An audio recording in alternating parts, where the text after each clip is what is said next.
11:30 na ng umaga sa araw ng Sabado ngayon guys. Ito na sila bagong paligo.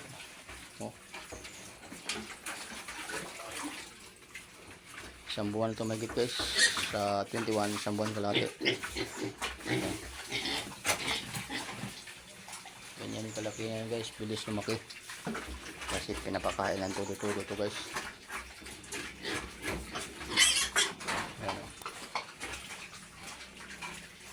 Update ko kayo lagi sa aking mga alaga dahil para makita nyo kung paano natin yung ginagawa, yung ginagampanan natin yung bilang isang nag-aalaga ng baboy, para makita nyo kung gaano kabilis, ano pala ka-epektibo yung mga ginagawa natin.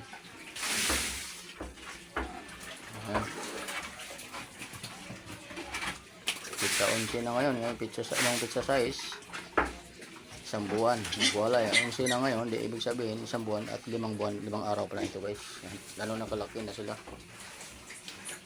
35 kilos na siguro to.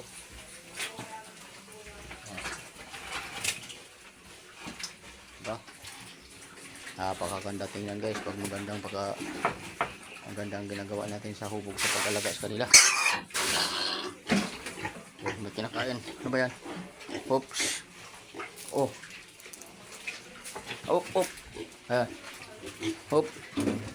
Basahan yan. Grabe talaga guys, naabot pa. Basahan. Kukulit. Oh, oh.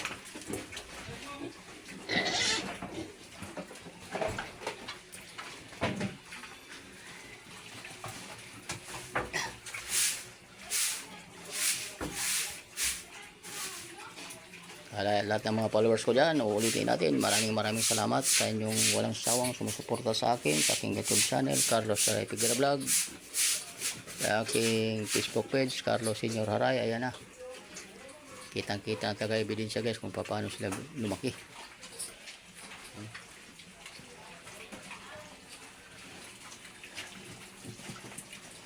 Ito pa yung isa guys, sobrang laki na.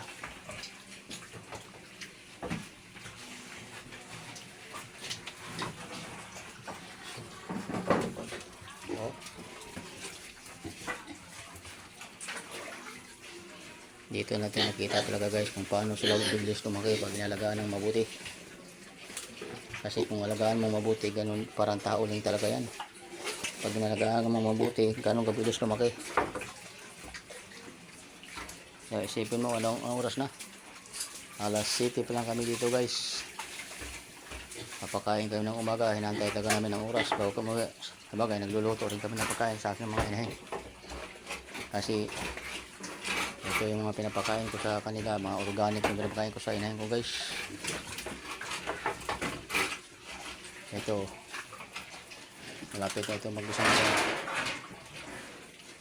Ngayong darating na pizza 20, isang buwan na po yan yung anak niya.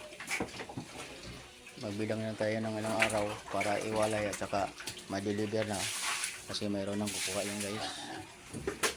Kaya guys, ulitin ko, magandang umaga, maraming salamat. Araw ng Sabado, ingat pa tayong lahat, lalo na dyan sa Mindanao na may lindol na naman sa Baguio, sa Cebu. Ingat po tayong lahat, magdasal sa Panginoon, kaya kung wala ang Diyos, wala tayong magagawa. Wala imposible kung tayo mananalig sa Kanya. Bye bye, good morning muli.